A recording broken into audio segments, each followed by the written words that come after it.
Change comes to all of us, my friend.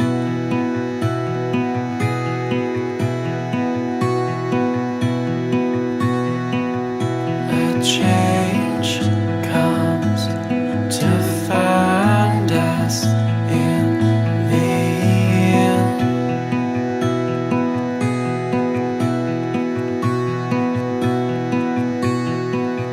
But what becomes of all?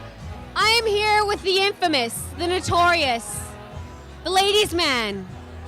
I got nothing else. Kuba Oms, Kyprios.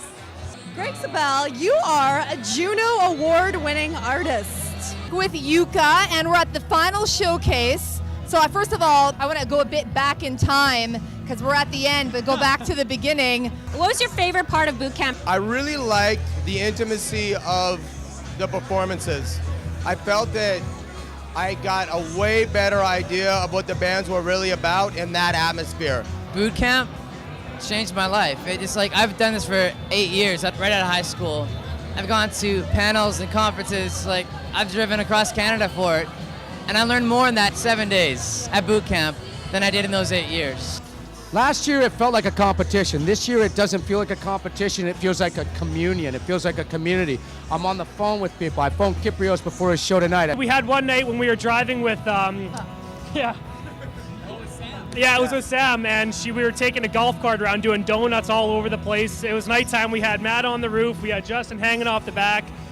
We were all crammed in there, and it was quite an experience. Yeah, it's pretty fun. It's been very humbling. It's been at times humiliating, but it's been an overwhelmingly positive experience for me. I'm not really looking forward to it ending. My co-host Chris wanted to know, being in a band, do you get chicks? I got one, yeah. He has one. Do any of you have more than one? Because that's a rock star mentality. We're not supposed to say on camera. Right. Well, we have you now, so that's all that matters, right? Well, I am a big deal. I don't know if all of you could actually handle this. I don't know if you noticed us playing the guitar tonight. Yeah.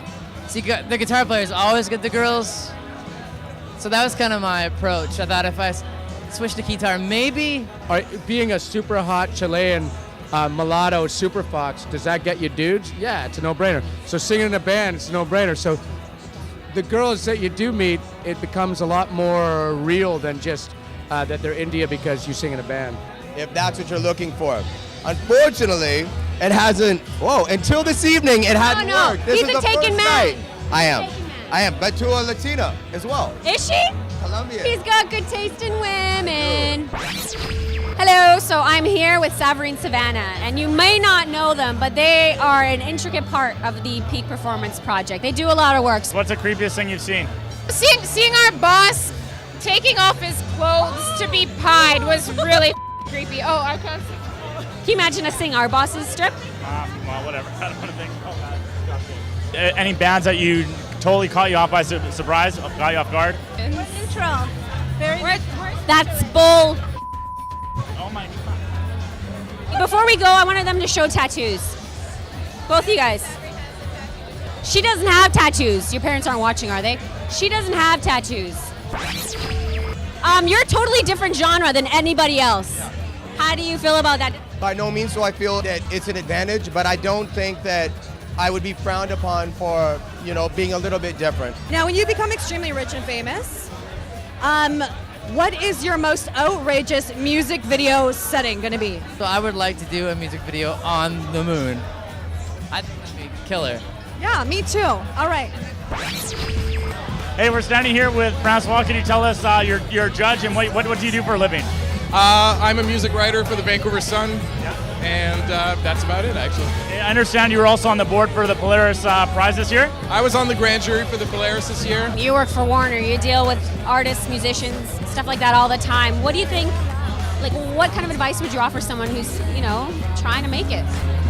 We're a little bit humble as Canadians, and we get on stage, and some of the bands get up there and they're doing certain things that to them seem really risque and seem really flamboyant, but to us as the audience, it's all, they don't realize how downplayed it is. And so just to dive deep into your mental state, dive into your role, get into the passion that drives you to write music and just express yourself as fully and as much as you can. We're looking for the real deal, the whole thing. You got to give us performance, you got to give us charisma, you got to give us amazing songs, you know, and you got to give us something to remember.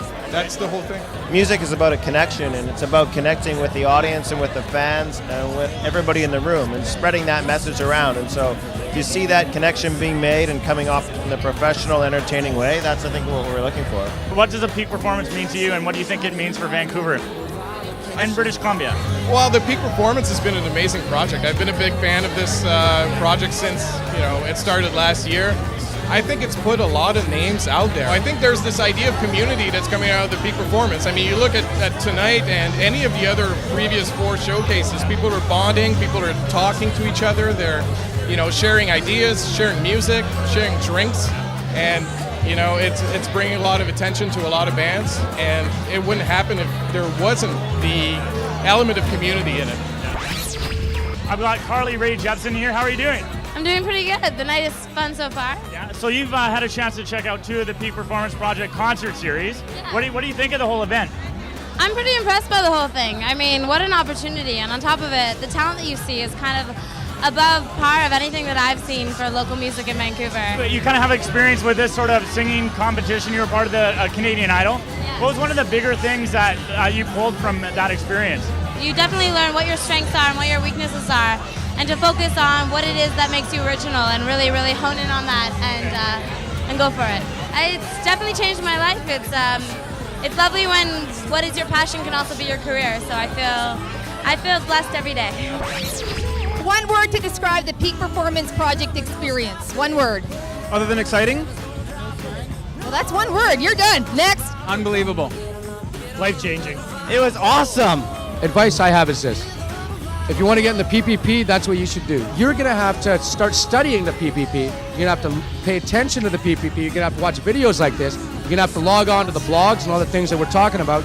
And the most important thing that I can say is you have to write unbelievable songs. I saw a video and one of you dudes got a tattoo. I want you all to take your shirts off. Who has a tattoo? Was it real? Like, tell me. It hurt. You saw the video. If you haven't seen the video, check the video out. You'll see it.